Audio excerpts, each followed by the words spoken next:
everyone's been here at the battle report. So we go to Game 2 of Southern Assault 2015, Bretonnia versus Lizardmen. So if you watched my previous battle report, I scored a 23 out of 25, so it launched me all the way up to table number 1, which is actually not a place I want to be right now. It's a little too early in the tournament to be playing at the top tables, because sometimes that can really cause problems.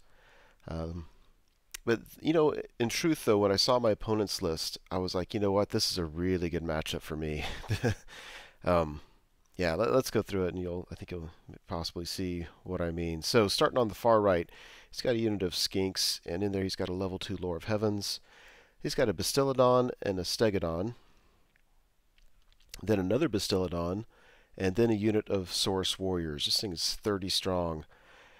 One thing I didn't understand is why he put him in the woods, because he's not steadfast, and so all I have to do is in combat. Well, they're lizardmen, so I have to do in combat by a bunch, but I didn't understand that. But then I was thinking it could be that he plans on backing him up a little bit, so that if I charge him, I'm all in the woods, and that's doubly bad for me because of dangerous terrain and lack of steadfast.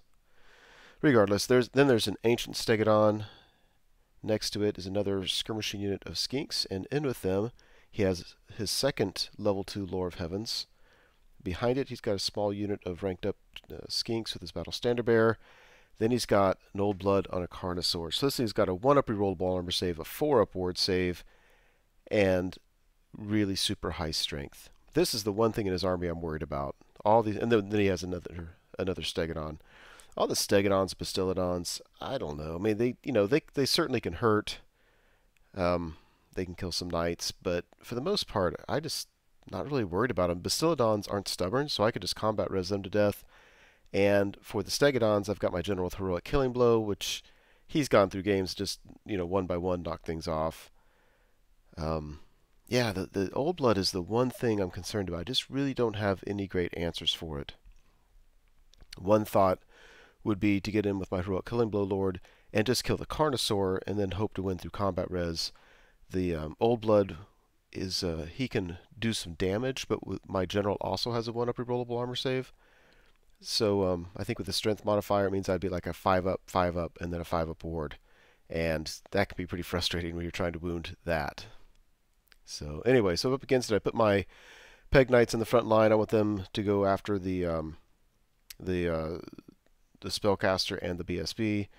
I've got my Swiftness Knights, so they're movement 9. They've got the Impetuous Paladin in there, so plus d6 in the first charge, and my General. Now my General will normally go in the second unit, which has a standard of discipline, but in this game I really wanted the fast unit to be able to deliver him to some monsters and start getting them out of the way.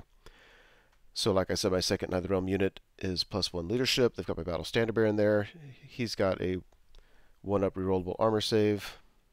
There it is. Then my third unit, I've got Knights Errant. Got my level 4 Heavens. Sometimes I put her with them so that when she inevitably blows up, she's taking down cheaper knights rather than expensive knights. And then I've got a Grail Reliquae. There's the Trebuchet. Obviously, I only have one Trebuchet this game. Now here, the Reliquae and the Knights Errant, really all I'm trying to do there is to keep him from coming around that impassable terrain in the middle and just causing problems. So if I can get the Reliquae against just one monster, I think it can last several rounds of combat, just holding them up. And really, my Knights Errant, I just want him to pose a threat. Be honest, though, if he brings up that Stegodon, I can charge into him. He's going to be stubborn, and then I may or may not break him. So it's not something I'm really looking for. I just need to pose a threat so he can't just walk around the board at will. Then on the far right, I have my 2 units of Bowmen and my Grail Knights behind him. I have Grail Knights with only 3 of them. I don't really know what I'm doing with. I'm just kind of putzing around, to be honest. I position them like this so that they can charge the skinks if they come up at all. So obviously Lizardmen go first. On the left, he totally stays still. Again, I was a little bit surprised. I guess it makes sense that he didn't need to come at me, especially with my far charge range. And all I can say is I'm just really glad he didn't back up his Saurus Warriors, just because if he backs them up, it's just more dangerous terrains I have to take. It's more likely that I won't be steadfast in the woods and all that stuff. During shooting and magic, I think magic killed a Peg Knight. Other than that, nothing of substance happened on his turn. We go to Bretonnia turn 1, and I make a long charge with my Peg Knights into his skirmishing skinks. I try a long ball charge with my general's unit against a. Actually, I take that back. I don't know if I tried to charge my general or not. No, I didn't.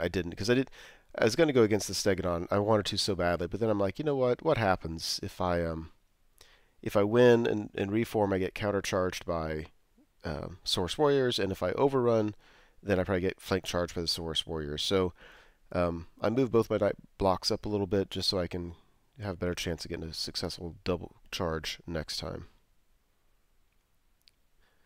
And there's that. Now this was actually kind of, I don't know if this is a smart thing to do or not, because to be honest, what I thought would happen is I would easily beat these guys, overrun and hit his skinks, and then his Carnosaur / Old Blood would be able to countercharge my flank.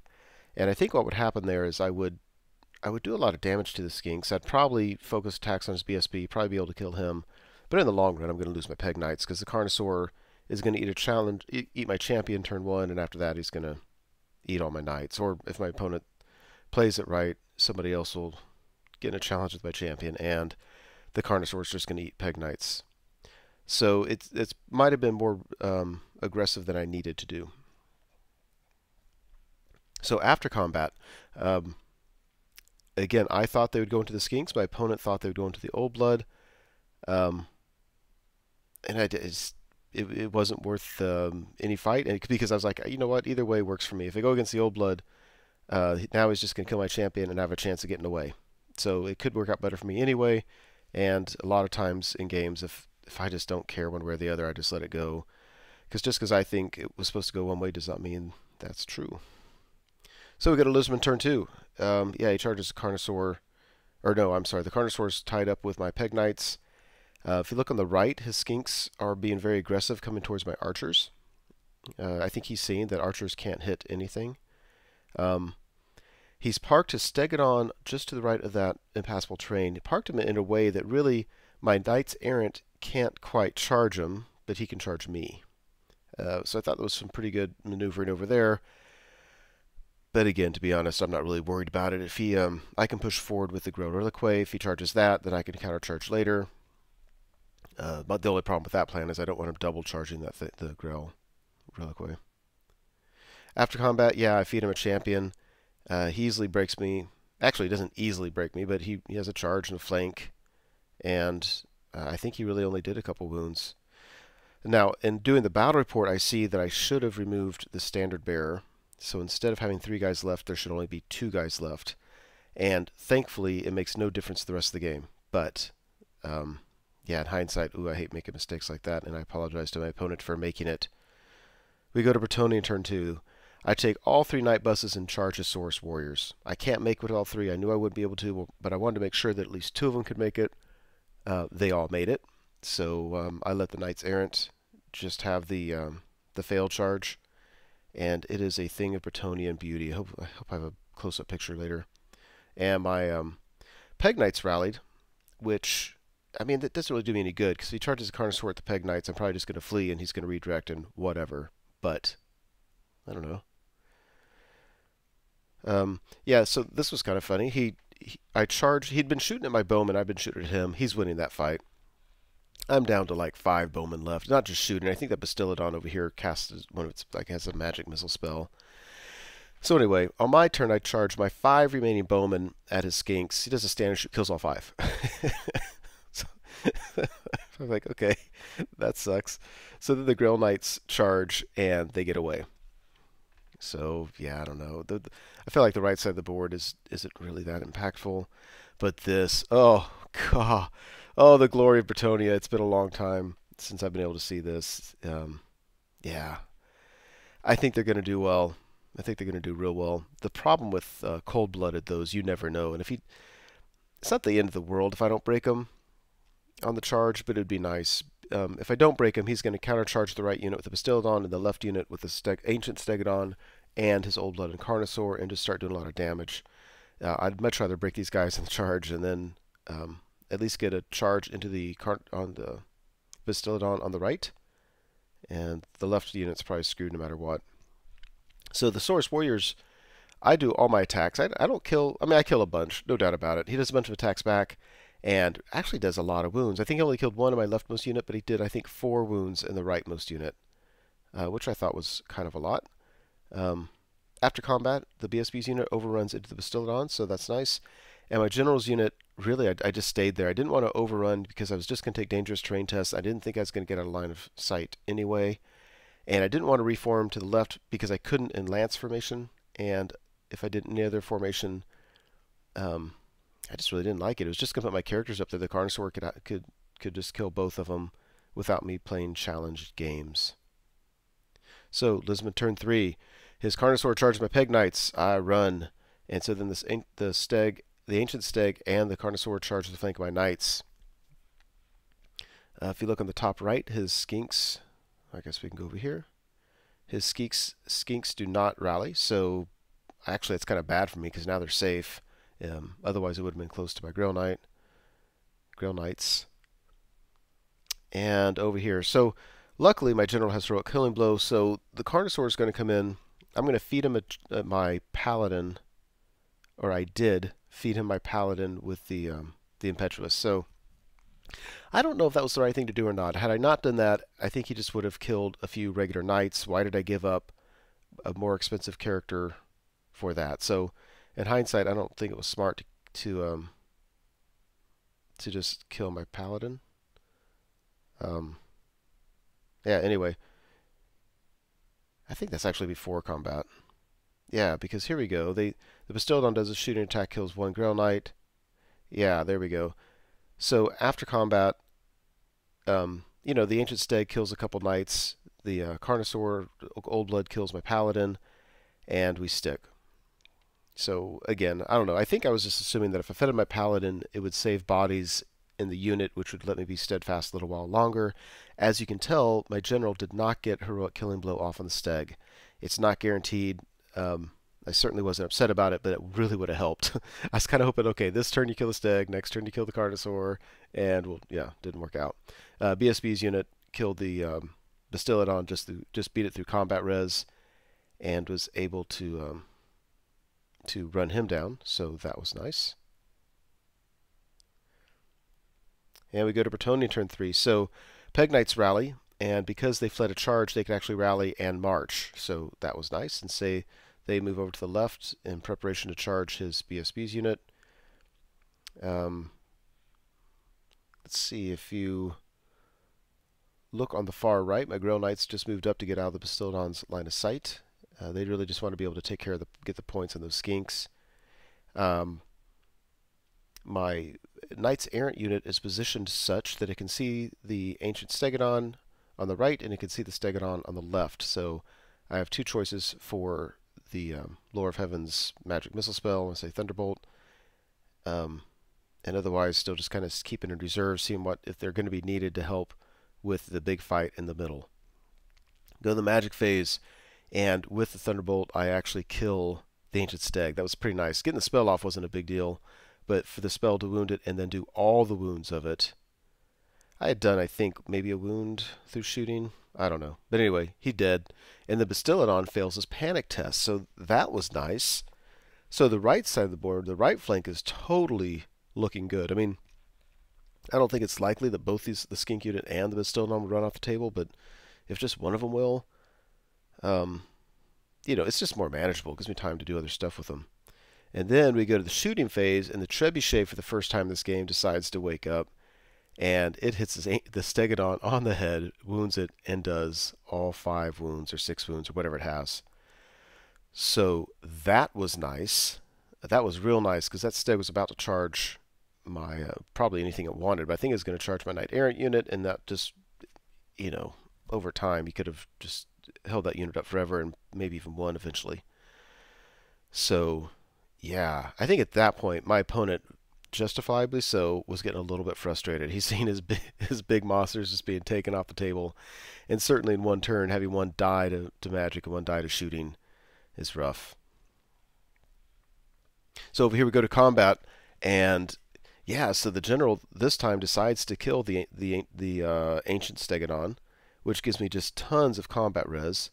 His old blood Carnosaur actually didn't do too many wounds. I mean, they did a couple, but you know, I've got a 2-up armor save, which and then a 5-up ward save, and he only has 4 attacks on the old blood. I mean, it just gets to the point where he doesn't do many. Anyway, because of the heroic killing blow, I won by enough combat res that I broke the old blood, and then I couldn't chase him down. But that's the theme of the tournament. I'm getting used to that now. But the overrun took me into the flank of this unit of skinks. So that was Bretonnia turn 3. We will fight that on my opponent's turn, which is just really nice. So, Lizardmen turn 4. Skinks on the right run off the table, but still on rallies. So I can't complain about that. His old blood rallies. But now we're to the point in the game where he has nothing left. He's got his skinks with BSB. He's got his general. He's got his Bastillodon. And that's it. Yeah, there's that guy. There's that. I mean, I didn't love to see this guy rally because the old blood on Carnosaur, I mean, it's, you know, I could charge into him and just absolutely bounce. So then after combat, oh my gosh, we charge in there. We do a bunch of wounds, and he needed, you know, snake eyes or possibly 3, I don't know, but he needed a real low roll, and he sticks it. And his BSB didn't give him a reroll. He was dead. My general killed him. And yeah, just sticks it. Now here's the funny thing. I didn't realize this until just now when doing the battle report, or about an hour ago. This we fought on Lizardmen turn 4, and then immediately afterwards we thought it was Lizardmen turn 5, and his old blood on Carnosaur charged us. So we totally skipped Bretonnia in turn 4. And my guess is because we fought a combat with me charging that once we were into it, we both kind of assumed it was my turn. So so what would have happened, I think, is we would have, in Bretonnia turn 4, beat that unit and then overrun enough to charge his Carnosaur. So the only difference it really is who gets the charge. So it probably didn't matter a ton. So anyway, we're now on Lizardmen turn 5, not realizing that we skipped one. His Bastillodon either tried to charge my BSB's unit, or he moved over closer to it so he could charge it next turn or something like that. And yeah, there's not a whole lot of things that could go on. We're going to get challenged with my general against his, and again, his Carnosaur's taken 4 wounds. So even if I get heroic killing blow, it's only going to give me combat res of 2. But I'll take it. I'll take it in a heartbeat. I'm hoping we could do enough wounds against the skinks to win by a bunch of combat res and break everybody. There's that. Again, I don't remember if that was a failed charge or not, but he has this magic. You know, his magic, his spellcasters are gone, so he can 6 dice this spell and do damage. And I did, you know, you could see my unit. That's what he did. Killed maybe a guy. We get the challenge. Bretonnian general gets heroic killing blow off on the Carnosaur, so it dies, and so his old blood's on foot. And I don't think he does even any wounds to my general, which was very much appreciated. And his general breaks from combat, and the skinks stick. Darn it. Darn it. Darn it. Darn it. The good news is that this is Lizardmen turn 5. So that means next it's going to be Bretonnia turn, so I can take my BSB's unit, charge his old blood, and push him so he won't bounce to the house, and then I can charge with my Peg Knights, and he'll be within easy charge range, and I get the points that way, and I'm going to get the skinks anyway, so it's all good. Let's see, we go to magic, and I throw a magic missile, or I position so I can throw a magic missile, and I miscast Dimensional Cascade, or not. It might have been the 5-6 roll. Either way, killed a bunch of Knights Errant, and luckily it just really doesn't matter. But I do a couple wounds to the thing, and I'm asking myself, is it really worth my Knights Errant and my Prophetess just to kill the last points? I may not need the points to get full, you know, everything I need from this game. But there's that. Then the Trebuchet decides to contribute, so it does a couple more wounds to it. We go to Lizardmen turn 6, and Bastillodon tries to charge my BSB's unit. It fails, so we go to Bretonnia turn 6. I just throw some dice at a magic missile. I get the last couple wounds off of it, and he dies. It doesn't matter. I had a out of 25 possible points, I had 25 points. And the Bastiladon, I don't think affected that one way or the other. So I don't know why I was risking stuff to get it. So yeah, big win for Bretonnia that game. I still think it was just a beautiful matchup for me. I think my opponent. I mean, there's just one or two things that I wasn't sure why he was doing, and it didn't seem appropriate to ask him his strategy. But you know, he did have a pretty good center there. We had his blocks up and monsters on either side, his Carnosaur on either side. It made it, you know, like, what do you do besides just charge in and then know you're going to get countercharged, and you just have to take it. I think the big thing I would have said is he should have moved his Source Warriors back out of the woods so that I would have to take more dangerous terrain, and he could have been possibly steadfast. With a double charge, he wouldn't have been, but if he were that farther back, you know, you never know. I may not have made both charges and whatever. So anyway, so I'm squarely, I think, in first place in this tournament so far. It's possible I'm not, but I'm certainly real close. Probably I'll be playing on table 1 for game 3. So that's it here. Thank you so much for watching the video. I truly hope you enjoyed it. As you know, YouTube has a variety of functions you can use to interact with videos such as this. You can like or comment on the video, you can favorite it, you can share it, and of course you can subscribe to the channel. And I encourage you to do any or all of those things as a way of interacting between viewer and producer. As always, I appreciate your patronage on the channel and wish you all the best.